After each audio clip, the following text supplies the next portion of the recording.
thank you, thank you. Welcome to another lesson of TOK. That's right. I'm gonna go up here, gonna push a button up here. By the way, Seahawks are having a game on Sunday. You might have heard. I'm not biased or anything, but as a matter of fact, I'm gonna get a special guest here today. Pretty much any second. First, I'll start talking about America. Hey, Blitz, buddy, how's it going? Kika!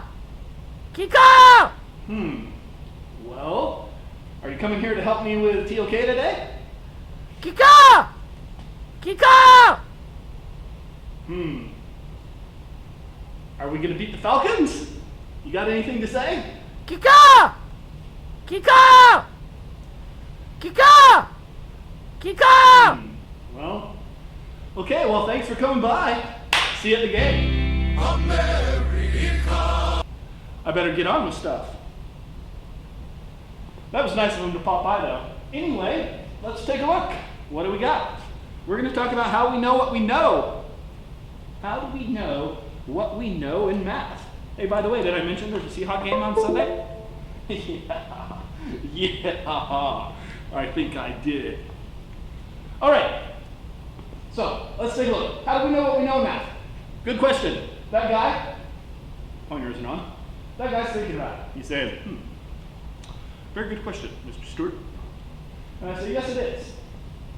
So anyway, so let's take a look. Now, what I'm going to actually do in this lesson is just talk about some of the ways in which we construct our knowledge in math. We've already talked about logic, but there are some other things at play in math, albeit not as maybe important as logical deduction and as axiomatic reasoning and so on and so forth, albeit that is undoubtedly true.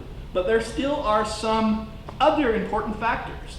And one of the questions this year, the one which says all knowledge involves some element of trust, to which do you agree, or I mean to which discuss this in 2A, okay?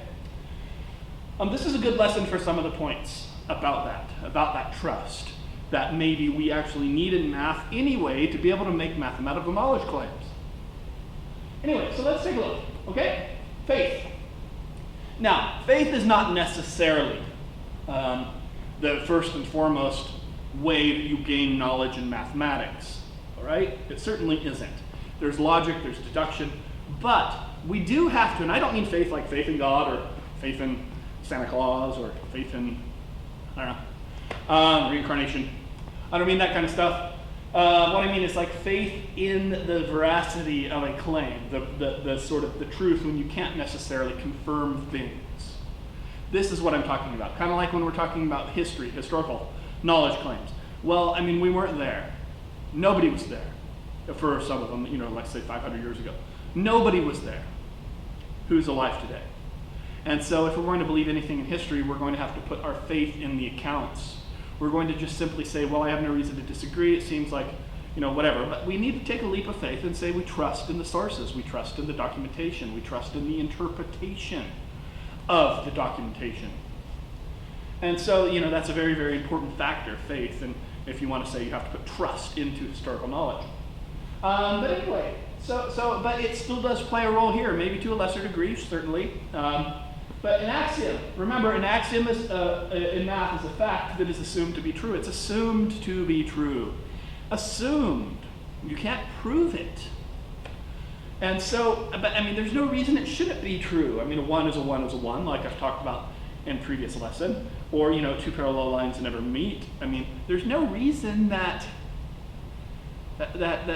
shouldn't be true, but I still can't prove it. So I kind of, in a certain sense, have to take a leap of faith that it's actually true. I mean, once again, it's kind of like in that border area.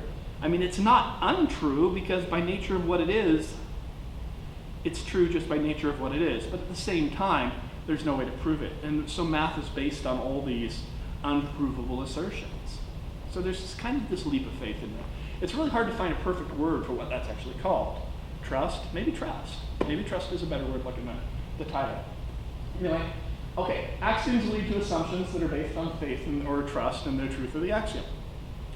And, you know, I think that's pretty straightforward. It's not any really deeper than that, but there's an element of it in here. Okay? How about proof? Proof means something in math. Proof means different things in human science. Proof means different things in history. Proof, I guess, means different things in ethics. We could have a discussion of what proof actually is. As a matter of fact, something about proof is actually a really good idea for another essay question. I'm going to be writing those again very soon. But anyway, so proof means that there has to be 100% certainty that what is being claimed is really the case. 100% certainty. It's hard to have 100% certainty in most things. 100% certainty. Because certainty is a part of it's something taking place in the mind. It's a state of mind, that's what I'm trying to say. Certainty is a state of mind. It's nothing that has anything to do with the world outside of you. It's how convinced you are that these things are true. So, hey, Russell Wilson, you heard of him? Anyway, so the certainty comes through deductive reasoning. We know a premise. We know another premise. We come to a conclusion. We are certain. A is bigger than B, B is bigger than C, therefore A is bigger than C. Boom, 100% certainty. I can be convinced in this claim, right? Proof in mathematics can also be based upon consensus. What do I mean by that? Now, consensus is when we all agree. I agree, I agree, I agree, do you agree? Yep, I agree, I agree. We agree, we agree. If Blitz was here, he would agree. I mean, he would just probably do his weird sound again. But, I agree. We all agree. Everybody agrees. It's consensus. And so this is important for historical knowledge claims very much because we come to a consensus about an interpretation. This is important for ethical knowledge claims very much because we all agree upon this ethical truth, and so subsequently we can soundboard our ideas off people who agree with us. And so we come to a consensus, that's the case. But in math, you have consensus in a different way. It's kind of consensus, and this kind of gets into the next point that I'm actually going to make about as authority. But when you have a group of very, very knowledgeable mathematicians who say that a proof is made, okay, that this proof is sound, then they say, yes, this is a theorem. This is a proven assumption based on all of these things, and we come to a conclusion which is true, like the solution of Fermat's last theorem. I don't know if you know much about that, but it's a kind of an interesting story. But I'll actually probably link a link in there about Fermat's last theorem in the description of this video. Anyway, but I don't have the capability of mathematically to even understand how they came to that consensus. I mean, the mathematicians agree, and certainly that the logic is probably sound. However, I don't understand it really, so their consensus is good enough for me. That becomes, I put my faith in the consensus of people who know more than I do. Kind of like you put your faith in the doctor when he tells you, something's wrong with your knee or whatever. Speaking of football, when you put your faith in the doctor when he says you got a torn ACL, I'm sorry, dude, your season is done. Anyway, so authority. This gets back into the next point here. The complexity of much mathematical thought means that we, the consumers of mathematics, can only trust in the authority of mathematical experts. We are very much consumers of mathematics. Now, you have formulas. You're given formulas all the time. I mean, and be honest, do you really understand how they come up with the formula or why the formula works? I mean, think about it for a second. These complicated formulas that we are used to using, why do they work? The teacher says, here's a formula, do it, plug in the numbers. And you're like, well, where does the 4 go? It goes over there. You see, it's like this, that's 4, that's an N. So it goes with the N. And you're like, oh, okay. When you get an answer, teacher says, oh, yeah, well, yeah, it looks good, yeah, bueno. And, you do this all your life, and eventually you use all these formulas and you know how to do it. Well, we don't really have this super strong grasp of why the formulas are working. Now, we probably could figure it out if we wanted to put a bunch of effort into it. And if you're totally into math and you want to be a mathematician, it may be something you totally know what you're talking about and doing, and so on and so forth. And that's cool. But anyway, so like a formula like that. I threw that formula up the other day. I really don't know what it is. If somebody happens to see that formula and know what it is, I've asked like several math teachers, about that, and they're like, I don't know. Something, I don't know, maybe that's how you make bread. It's the formula for sourdough. Anyway, formulas are like recipes. Most people can use them but do not fully understand why they work. Why does yeast or why does baking soda make the bread rise? Well, it's a release of, I think, carbon dioxide gas, which raises it or whatever. But why does it do that? I mean, all these other things. Why do the flavors blend together? I don't know. I follow the recipe. It's like, just give me my two cups of flour and 1/2 cup of chocolate and, whatever. There's chemical processes going on there, but sure, I don't really necessarily understand all of it. And on the consumer of math level, knowledge comes to a great degree from following the authority of the math book. It becomes an authority. And so, we're trusting in that authority. We're trusting that the answer that it gives is actually the answer that it says it's supposed to give. I mean, it says you're trying to figure out this, use this formula. I mean, like, let's say the slope of a line or something. So use this formula for the slope of a line. It'll work. It'll tell you the slope of the line. So draw what it says. Okay, there's my line. Okay, it's correct. But what? You see what I mean? It's not anything we necessarily can completely understand of why it is that way, how it developed, and so on. We just kind of use it. And I'll use the term many times, and I have in class many times, consumers of knowledge. We're not producers of knowledge. I'm not a producer of historical knowledge, although these videos are historically awesome. But besides that, I'm not a producer of historical knowledge. I consume it. The things I know about history, I've consumed. I've got from other sources. I'm not producing. I produce some knowledge, but I'm not producing, for instance, scientific knowledge. I'm not producing some knowledge about TLK, and you're consuming it. So that's the concept. And so as long as we're a consumer of knowledge, we have to put our faith in the authority, or trust in the authority of the people producing that knowledge. So, and this is kind of a little switch, and this is a short little lesson. It's going to be one film for this entire lesson. Wow. But I'm just going to kind of, I don't really know where to put these two, but it's really kind of an interesting discussion. We're going to have a discussion between pure mathematics and applied mathematics. Okay, what is pure mathematics? It's kind of a branch. So pure mathematics is mathematics which is done purely for the sake of doing math, like abstract algebra. Okay? There may be some application. But there's a lot of math that there isn't really any at all real world application for the stuff that you're doing. And it's maybe the number one gripe about math. It's like, why are we doing this? This is stupid. I'm never going to use this for anything. Why do I have to sit and calculate this stuff? It's dumb. It doesn't even do anything. And it's not dumb. And you may use it later. You never know. But maybe it doesn't have any real world application. I mean, if you do a Sudoku, for instance, okay, it's logically sound, but it doesn't have any real world application. It doesn't do anything. I mean, and math can be looked at, pure math can be looked at as a little bit of puzzle solving. And this is why some people actually love pure mathematics, is because they really, really like the logical challenge. They like to press their boundaries of the things that they can do logically. And, it becomes kind of a game in a sense for people. So this is what I've heard from people who really dig pure mathematics. And but whatever, but that's pure mathematics. It doesn't really have an application in the real world. And there is an element of frustration involved in that when they teach it in school, especially to, like 12-year-olds or 13-year-olds or something like that, because 12 and 13-year-olds are not really that interested in that kind of stuff usually. Okay, the aim is not to apply the knowledge to a real world setting. Knowledge produced in pure mathematics has little or no importance to everyday life.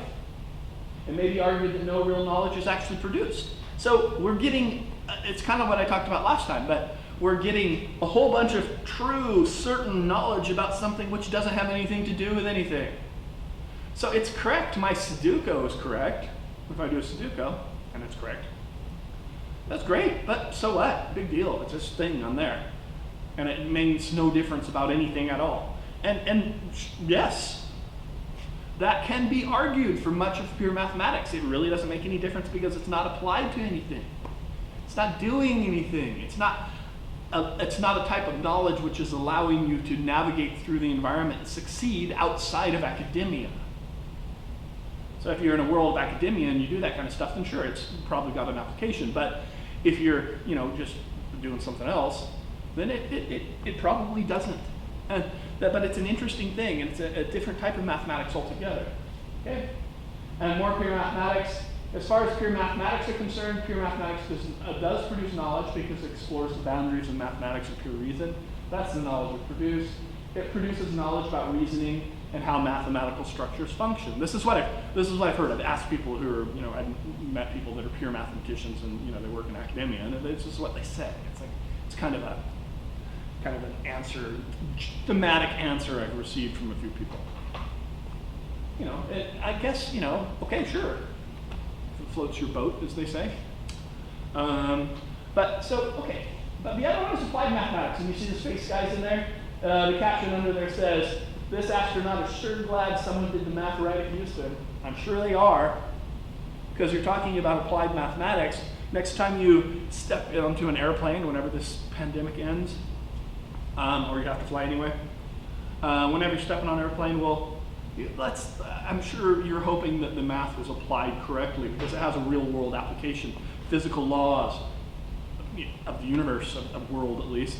It's the universe, so physical laws of the universe and, physical laws about lift and aerodynamics and thrust and all of these things all together and calculated in this massive 300-ton thing jumping up into the air. I don't even know how much they weigh, a lot, probably more than 300 tons. But it lifts into the air. And there you go, flying off happily ever after. And so, anyway, that's applied mathematics. Applied mathematics is about application to the real world settings, used in such professions as engineering, economics, statistical analysis. When you're doing calculus, that's applied mathematics. If you're going to be an engineer, applied mathematics, you'll apply it, you'll do something, and you'll use math as a language to be able to discuss this. And now we're talking about the sort of transcending this pure weird world where math doesn't give you any certainty to a world where math certainly does give you certainty. It's the only way you can get certainty.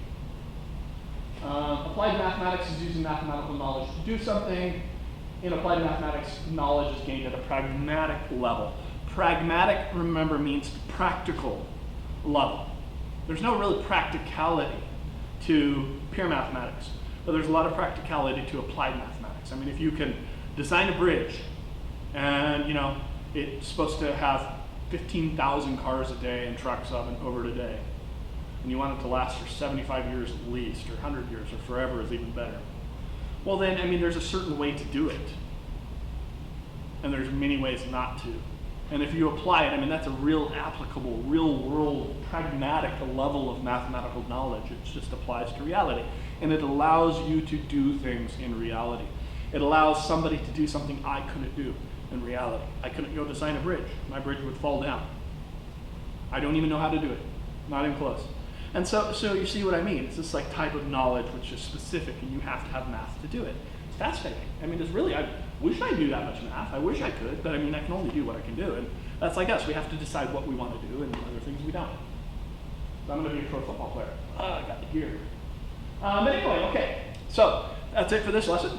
And now for a little bit of outro music. I'll leave you with a nifty paradox. It was nice a Blitz buddy to drop by. I was surprised to get the visit. So, man, I just want some. I'm ready to get back. Halftime's over. Halftime is over. But woo!